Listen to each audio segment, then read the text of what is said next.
welcome back. Today I am doing something very exciting. If you know anything about me and things that I love, you know that I am a big fan of William Shakespeare. I studied Shakespeare in high school and college pretty extensively. I love pretty much everything Shakespeare, and that extends to Shakespeare retellings and reimaginings. So I decided that I should test out my true love of Shakespeare and Shakespeare retellings, reimaginings, all of that. I scoured my shelves and my TBR, and I picked out some books that are pretty well-known reimaginings or retellings of William Shakespeare's plays. And I thought it might be fun to spend a little bit of time just reading a whole bunch of retellings and deciding whether or not retellings are worth it, and if there's any that can sort of rival, live up to the initial play itself, the source material. I have 5 books here. I have 3 of them off of my physical TBR, and then I have 2 as audiobooks that I have from my library. And over the course of this video, I'm going to be vlogging my experience reading all 5 of these books and the takeaways that come from reading and experiencing a Shakespeare reimagining. So the 5 books on my TBR for this video are The Gap of Time by Jeanette Winterson, which is a reimagining of The Winter's Tale, which also happens to be my favorite Shakespeare play. A Million Junes by Emily Henry, which is a reimagining of Romeo and Juliet. The Queens of Innis Lear by Tessa Gratton, which is obviously a retelling, reimagining of King Lear. And as for the 2 audiobooks, I have Foul is Fair by Hannah Capin, which is a reimagining of Macbeth, and That Way Madness Lies, which is a short story anthology edited by Dahlia Adler. This is 15 YA authors reimagining Shakespeare's plays. I think I've kind of hit the gambit here. I've got some romance, I've got some comedy, I've got some tragedy, so I think that it's going to be a very interesting reading challenge. I'm sorry, I know the reflection of my ring light in my glasses is kind of annoying. Maybe I should just take them off? Yeah, we'll just do that. So I decided to start with A Million Junes by Emily Henry, and I'm already like halfway into the book and I'm really liking it. It's definitely got like a very, you know, signature Emily Henry feel. I care about the characters, I'm invested in the story, I want to know what's going on. I will say that the similarities between this book and Romeo and Juliet pretty much end at the fact that the story centers around 2 families that have been rivaling for generations and don't really know why. The main character of this book is a girl named June, and she is like the Juliet character, obviously, and she is sort of still reeling from, grappling with, grieving the loss of her father. Even though he's been dead for 10 years, she's never really kind of understood exactly why he died, or like, she knows what happened to him, but she's never just like been able to come to terms with the fact that he's died. At the beginning of the book, the Romeo character, his name is Saul, has come back to town, and they sort of connect in that they are trying to figure out exactly how their families are connected, like what exactly happened all those years ago. They've both dealt with loss. The guy, his twin sister, has passed away, and so they are working together to figure out what's going on with their families and why these memories have suddenly started coming to them, and what they can do to change the course of their family history. I'm enjoying it. I'm definitely enjoying it. I haven't really been reading a lot of YA lately, so it's definitely been interesting going from reading a bunch of adult fiction to switching back to a teenage perspective. There is this level of kind of insta-love, or at least like insta-like, that I didn't really enjoy at the start of the book. I definitely am more invested in and care more about the potential relationship between the 2 characters now, but I wasn't like super into it at first because it felt like they hung out one time and then all of a sudden they love each other, which I guess is on brand for Romeo and Juliet, because that's literally what happens. Romeo sees her at a party and is like, I have to have her, like she's the love of my life. It's not quite like that, but it definitely feels a little bit like insta-lovey, and I'm not super into that. I'm already halfway through, like I said, and I have no doubt that I'll be able to finish this tomorrow because it's a really quick read. Like, I read that first half in just a few hours and didn't really even realize that I had gotten halfway through before I like kind of came up for air. I don't know that it's going to have any more like nods to Romeo and Juliet other than, you know, the warring families or like the rival families or whatever, but I still am really enjoying it. I like the writing, I like the characters.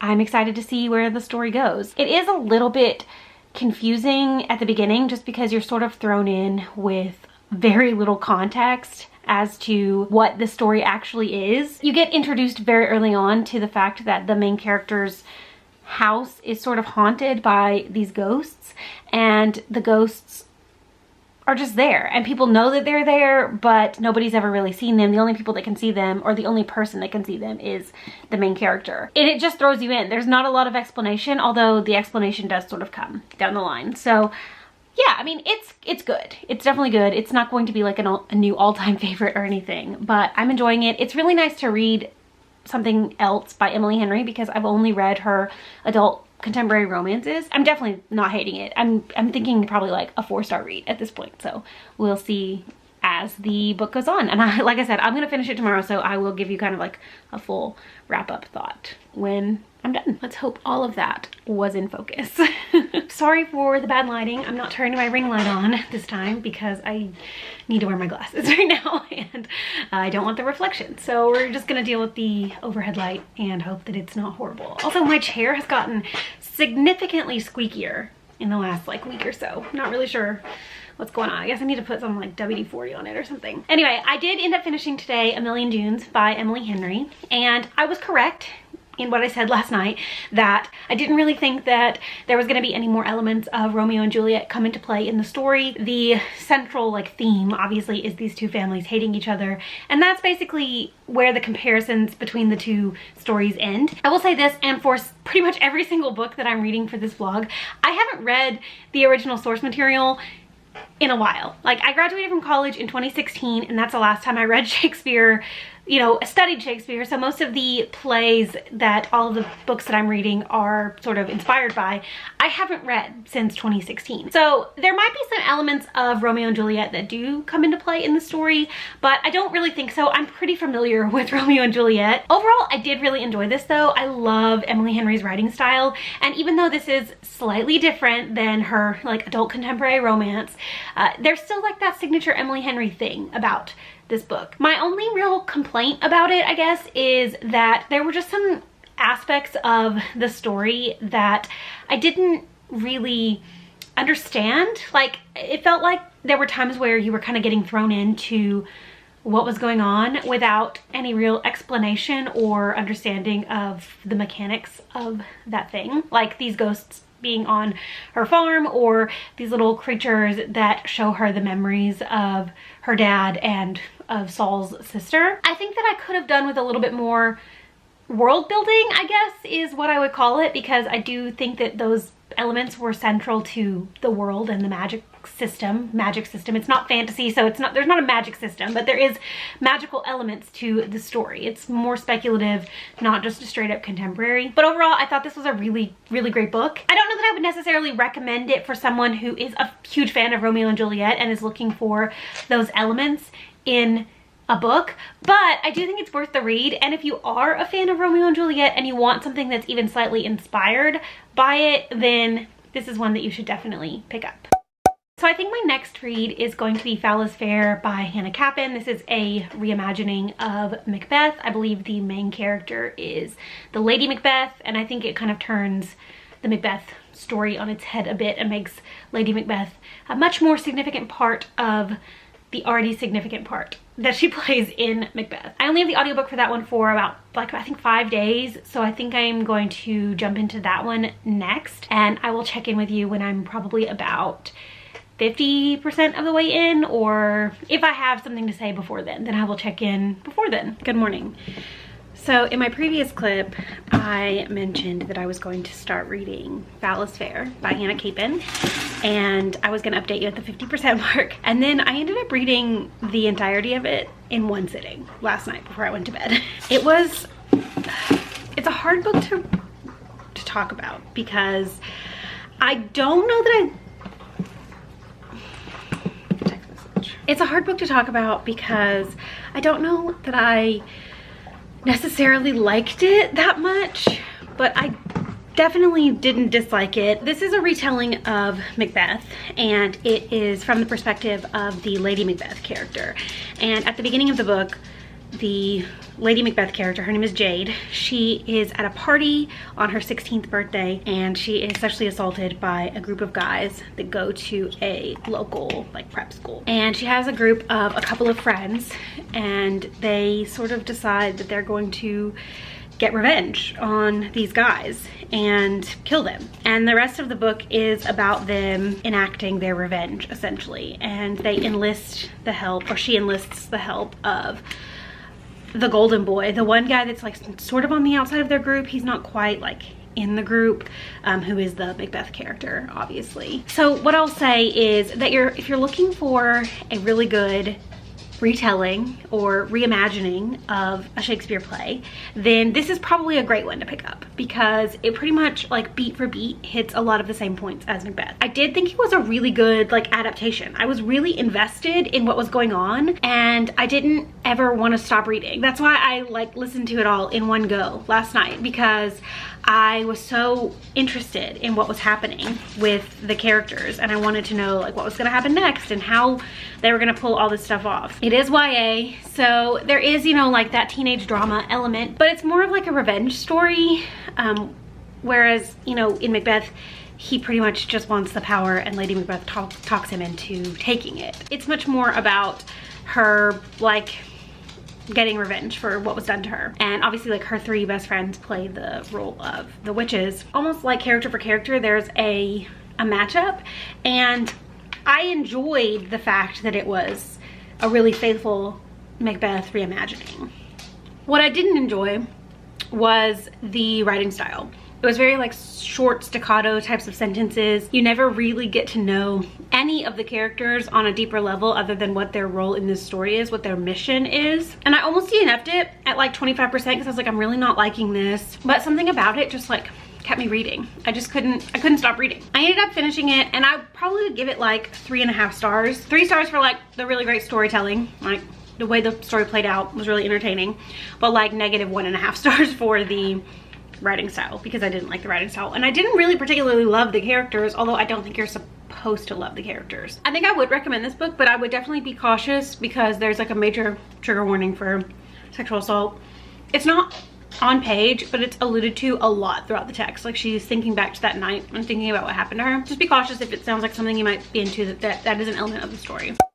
Okay, sorry for the bad lighting. We've moved into the living room and it's not very sunny today. So I really don't have much going on today, or this week really in general. I'm waiting on a phone call, and I don't really want to get in the middle of any like big things until either I've gotten that phone call or I know it's not coming today. I figure if I'm just gonna be like lounging around, sort of just like chilling, if you will, then it might be a good idea to go ahead and get started with The Queens of Innisleer by Tessa Gratton. This is the longest book on my TBR for this vlog, and it's a fantasy book, and it's going to be, I think, a lot more involved than the previous books that I read for this video. I'm gonna get into this, and I guess I'll check in when I've gotten a little ways in and I have like some thoughts, feelings, opinions. This is obviously a retelling of King Lear, and I believe that the book follows the 3 daughters of Lear and like their desire for power. I've never read anything by Tessa Gratton, so I'm excited to get into this and see how I feel about it. Hopefully I will like it, but we'll see. I'm gonna read a little bit of this and then I'll come back and let you know how I'm feeling. Hi, it's been a couple of days. I needed to step away from Shakespeare for a couple of days. I've read a lot really quickly, and so I needed to read some other things and then come back to this. So I have now read a couple of other things, and I'm coming back to this vlog, and I am currently reading The Queens of Innisleer by Tessa Gratton. This is an adult fantasy novel, and it follows the 3 daughters of Lear as they are sort of embroiled in this political turmoil as their father is aging and ready to pass on the crown. Each daughter has kind of her own ambitions, and this is exploring that on a deeper level. I am currently about 100 pages in. I'm on page 99, and I will say that I'm not really enjoying it that much. There are a lot of characters. You're not just reading from the perspectives of the 3 daughters. We're reading from perspectives of all of the like side characters. Essentially, it's just a lot of perspectives, a lot of characters, and it's maybe a little bit too much for me, honestly. It's a pretty involved fantasy story, and I can tell that it's going to get very political probably quickly. I'm not really far enough in yet. I'm not liking it though, and I don't want to put myself through 500 more pages to read this if I'm not liking it. Instead, what I think I'm gonna do is give myself maybe like 50 to 100 more pages. I do think that it probably is more fair for me to read at least 25 to 30% of the book before I make the decision to DNF it. Only because it is a longer book. It is more involved. There's lots of characters, lots of storylines. I want to give the book a fair shot before I make the decision to just outright DNF it. But at this point, I'm not liking it. I'm not having a good time. Like, I'm dreading getting back to it. Every time I put it down, I'm dreading like picking it back up. So I think it's a pretty good indicator that this is maybe not going to be a story for me, but I am going to give it a little bit more time before I just outright DNF it, because I could get hooked in the next like 50 to 100 pages. I could get really into the story and want to keep going with it. So we'll see what happens, but I just wanted to come on here and give you like some idea about like what my thought process is on this book, because as of right now, it's not really doing anything for me. All right, let's talk about The Queens of Innislear by Tessa Gratton. I did officially decide to DNF this. I got to page 139, I think. I got to the beginning of part 2, and I just, every single time I thought about picking this book up, I just got this like, ugh, feeling. I wasn't excited to pick this up. I wasn't excited to get back into it. I just decided I don't want to read it. I would say that to enjoy this book to its fullest extent, you should have little to no knowledge about King Lear. Because if you have even like a basic like passing knowledge of some of the quotes from the play, or, you know, the plot, then you're not going to enjoy this, because it is like, well, from what I read, it hits every single beat. There's nothing super special about this book. Even some of the dialogue is straight from the play, like word for word, or with very subtle changes to the wording. It became too much, and I also, like I said, was not ever excited to pick it up. I'm really sad that this ended up being a DNF, because I've had this book on my TBR for a while. I've wanted to read it for a while, and I have heard great things about it in the past. Plus, it is this really great, or supposedly really great, feminist reimagining of King Lear. After I made the decision to officially DNF, I did go on and read some reviews of people who had less than stellar reviews on Goodreads. I can't speak to it because I didn't read it, but based on the reviews that I read, it does seem like maybe there wasn't as much depth to the characters in the story than it is initially sort of like pitched. The reviews that I was reading were similar feelings to what I was feeling, so I feel like if I had kept going with it, it probably would have landed somewhere solidly in like the 2.5, 3-star range, and I just don't really have the energy to read 600 pages of a 3-star book. So I'm DNFing it, and I'm okay with that. I kept going with this for a long time, over a week, and I actually finished 2 other books for this video in the time that it took me to decide to DNF this. The pacing was really slow, the characters were not that interesting to me, and there were way too many characters, way too many perspectives. It is what it is. It's not for me. It might be for you. I'm not saying don't read it. I'm just saying that it wasn't a book that I wanted to read, and so I decided to DNF it. So in and out of all of the other books that I'm going to be reading for this vlog, I am going to be listening to the audiobook for That Way Madness Lies, which is an anthology collection edited by Dahlia Adler, and it's a bunch of YA authors reimagining, reinterpreting a bunch of Shakespeare's plays. So I actually have already read the first 4 stories in That Way Madness Lies. So far, I'm not totally loving this collection.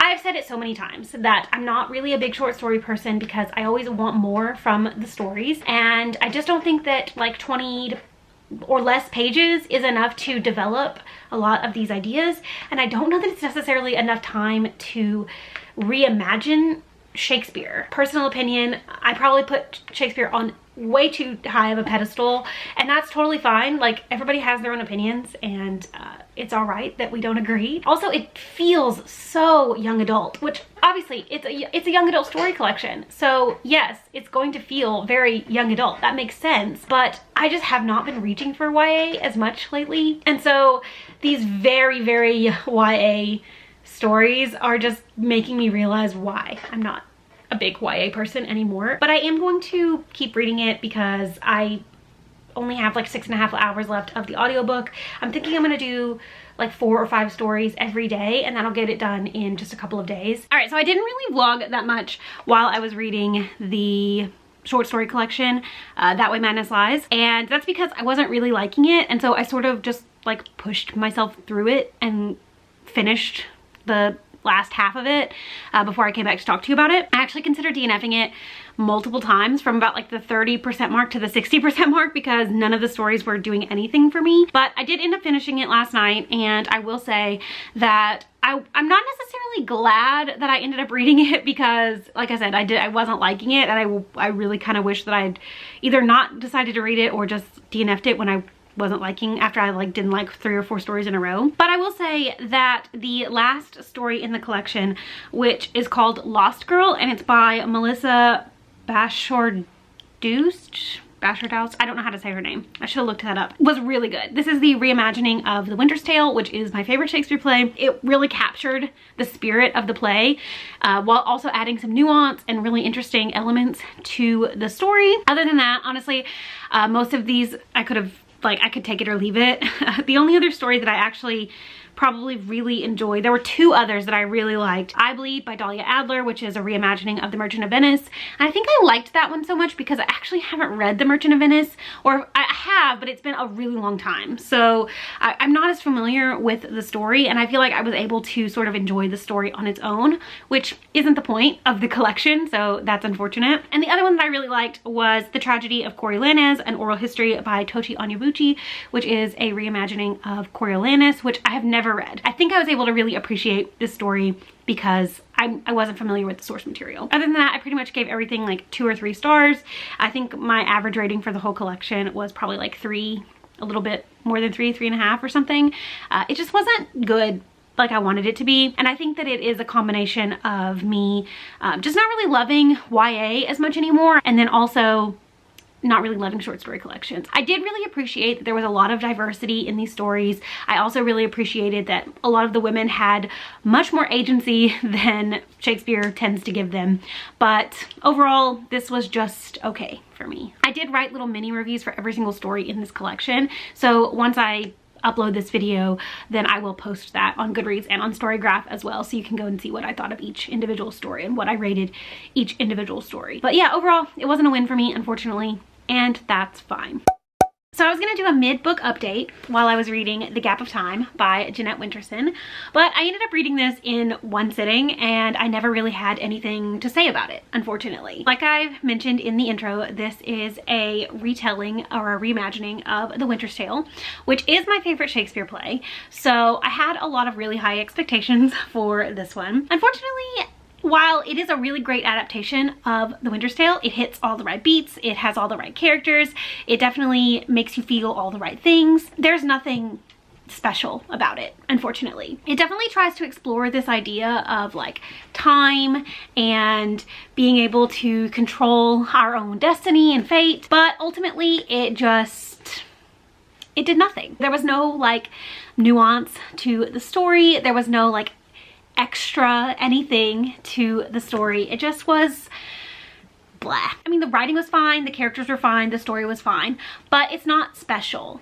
I would say solidly a 3-star read. Not something I'm gonna think about beyond like this video, probably. I really thought that this was going to be a 5-star read. Honestly, I was really anticipating this being a really great book for me. And while it's fine, and I would probably read more by Jeanette Winterson in the future, it doesn't really bring anything to the conversation of adapting Shakespeare, which I know is something that I have sort of struggled with in this video in general. Shakespeare is what it is, you know, it's very well established, and there's been so many like reimaginings, retellings of it over the years. Sometimes they do bring really interesting things to the conversation. Like, I definitely feel like reading Foul is Fair, even though I didn't end up loving that book either, I feel like it brought something to the conversation of Macbeth. But I don't feel like this brought anything to the conversation of The Winter's Tale, because it's almost an exact replica of the story. I just wanted a little bit more from it. I don't know. I don't know that I can really pinpoint what this book could have done to elevate itself in my mind, other than just have a little bit of nuance, really. And that's so vague. That's such a vague thing. I feel that like doing this video for the past month has made me stupid in talking about books, because I don't know how to articulate what it is that I have been lacking in most of these retellings, reimaginings that I've read this month. I don't know. Maybe I should have just left it alone, honestly, and maybe authors should just leave Shakespeare alone, because I don't know that we're going to get much more. I don't know. Maybe that's a bad opinion to have. I guess it's hard for me to truly love a retelling of Shakespeare. If there's like elements of Shakespeare in a story, for example, Station 11, which is my favorite book of all time, does draw a lot of inspiration from Shakespeare. A central theme of that book is King Lear and identity and all of the things that you sort of get when you read King Lear are present in Station 11 to some degree. But it's not a direct reimagining. It's not a direct retelling of King Lear, which I think is why it works so well. Same with A Million Junes. Yes, it is technically a reimagining, a retelling of Romeo and Juliet, but it doesn't draw inspiration directly from the play. There's not direct dialogue from Romeo and Juliet in this book like there is in The Gap of Time, like there is in The Queens of Venice Lear. I don't know. It's a conversation that I have been mulling over, I guess, in the process of like finishing this video up. I don't really know what conclusion I have come to. I'm gonna leave it at that for the time being, and I'm gonna come back and I'll do like a proper outro when I have sort of like formulated my thoughts a little better. All right, so that was definitely an interesting reading experiment. I finished all the books, or DNF'd, or whatever I did with them, and I decided I needed to take a few days to really reflect on this reading experience, this video project that I spent the entire month of January on. And going back and like thinking about the concept for this video, I don't know that I had a clear direction, and I think it's sort of obvious in the lack of direction, quite frankly. I think it definitely was an interesting idea, and I do think that there was value in reading some of these reimaginings, retellings, and sort of comparing them to the original source material, but also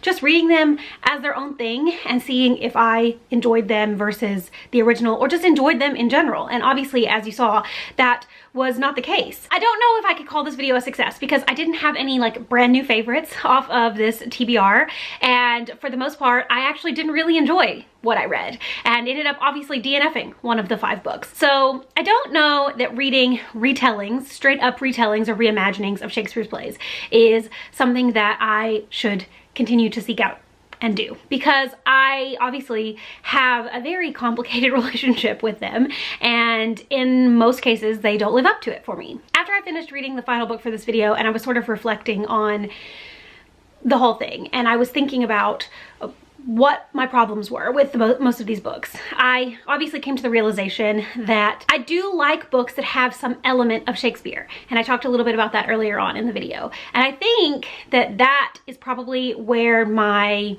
interest lies more than the straight up retelling, straight up reimagining. So I was thinking I might in the future, not anytime soon because I definitely need to give Shakespeare a little bit of a rest, but I was thinking in the future I might do a part 2 or a follow-up to this video where I read books that are inspired by or sort of take elements of Shakespeare without being a straight up reimagining. But to finish off this video, let's do a really quick recap of everything that I read. So obviously I started off by reading A Million Junes by Emily Henry, which did end up being my favorite book of the entire reading experiment, although it still wasn't like a 5-star read for me. It wasn't absolutely mind-blowing. I did really enjoy this, and I think the reason I enjoyed this so much was because it wasn't really a straight up reimagining. It was more inspired by, influenced by, and I appreciated that. And then I read Foul is Fair by Hannah Capin, which I also enjoyed, although not quite as much. I had some problems with the writing style and the characterization in general, but I did appreciate what Hannah Capin brought to the table in terms of nuance for the Macbeth story. So overall, I would say this is probably my second favorite of the experiment, although